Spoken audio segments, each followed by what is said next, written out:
Vasistha continued, "As I've already explained to you, O Ram, this world, consisting of egotism and the countless objects of experience, has not been created, and therefore it does not exist. What exists is Brahman, the absolute existence. All there is the field of experiencing. This is consciousness looking at itself. And within that consciousness there's a tendency to identify things, aspects as objects, to create relationships between these objects. And one of these objects is the individuated psyche, the individual psyche, and the relationship between that psyche and the objects, the apparent objects of the world, and this is egotism. What exists is Brahman, Brahman alone, the absolute existence.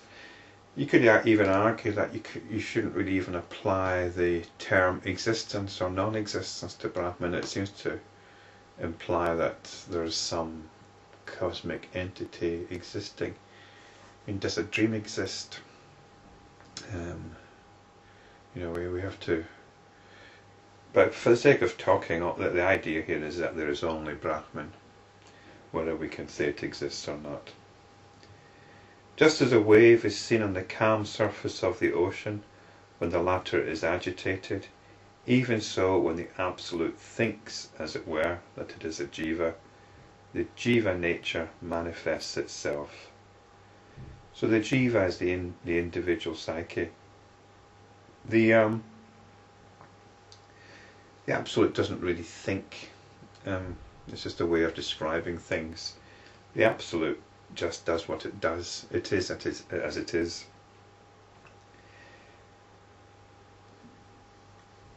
So this, and as in due course, or as a result of the Absolute, we have this sense of the individual self, or psyche, or soul.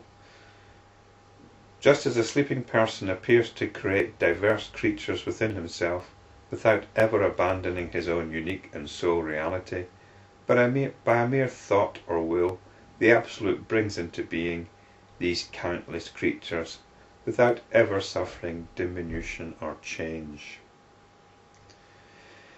Yeah, it's all about language here. We don't really, in a way that the Absolute does nothing and it does everything. There's no will. There's not even the merest thought or will. It is just as it is. Previously I talked about Suchness. It's a term in Buddhism called tathata. And in that Suchness is its own, there's a sense of its own absolute nature, its own total justification.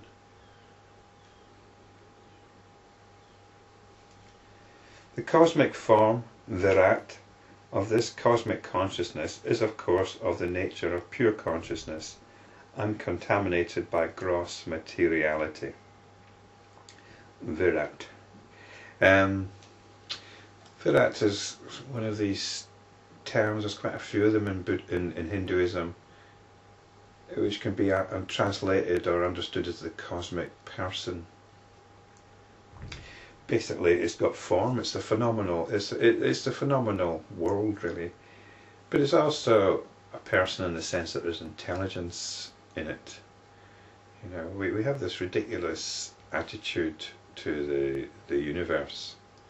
We think that we're intelligent, and the rest of the universe is somehow inert.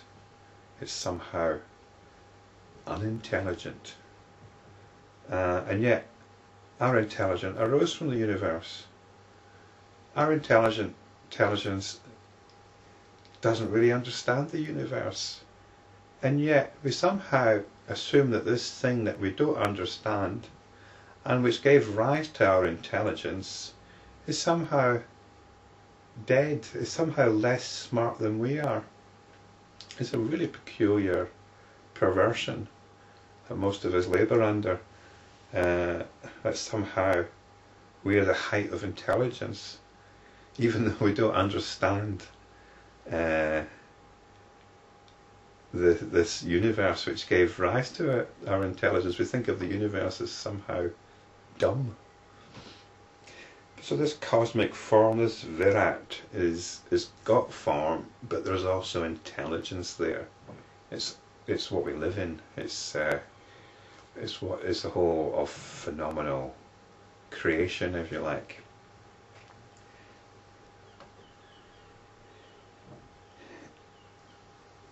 The cosmic form, made of pure consciousness, can be compared to an everlasting dream in a sleeping person, in which there exist palaces and other beings.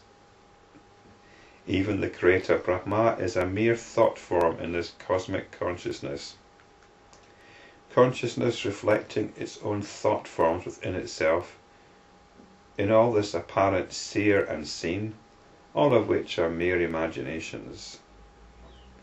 All of them, however, exist in name only, and multiply in name only. Even as the cosmic being arose in the cosmic consciousness as a cosmic thought form, others arose from the thoughts of that cosmic being, just as one lamp is kindled from another.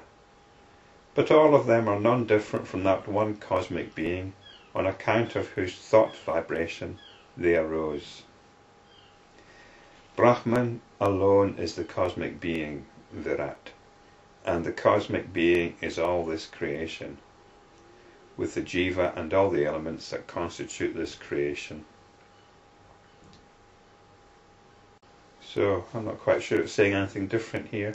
It's introduced this notion of the cosmic being Virat, and saying that everything else arises from Virat. Well, Virat is identified also with Brahman, the Absolute. So I suppose it's a stage between the Absolute and this the multiplicity of all things. It's part of the cognitive process. Rama asked, Lord, is there only one Jiva that is cosmic, or are there many Jivas? Or is there a huge conglomerate of Jivas? Vasistha answered, Rama, there is neither one Jiva, nor many, nor a conglomerate of Jivas. Jiva is only a name. What exists is only Brahman, because he is omnipotent. His thought forms materialize. One alone appears as diverse on account of ignorance. We do not experience this ignorance which disappears on inquiry, even as darkness vanishes when light is brought in to look at it. Brahman alone is the cosmic soul, that's mahajiva, and the millions of jivas. There is naught else. So we could say that if we're talking in terms of soul, individual soul, which is the meaning of jiva, then all we can say is there's only one jiva, one great jiva, a mahajiva, and that is Brahman. So whether we think in terms of the cosmic person Virat, which is the form of the world with its underlying intelligence, or whether we're thinking in terms of jivas or souls, we can only say there's one mahajiva, and that is Brahman.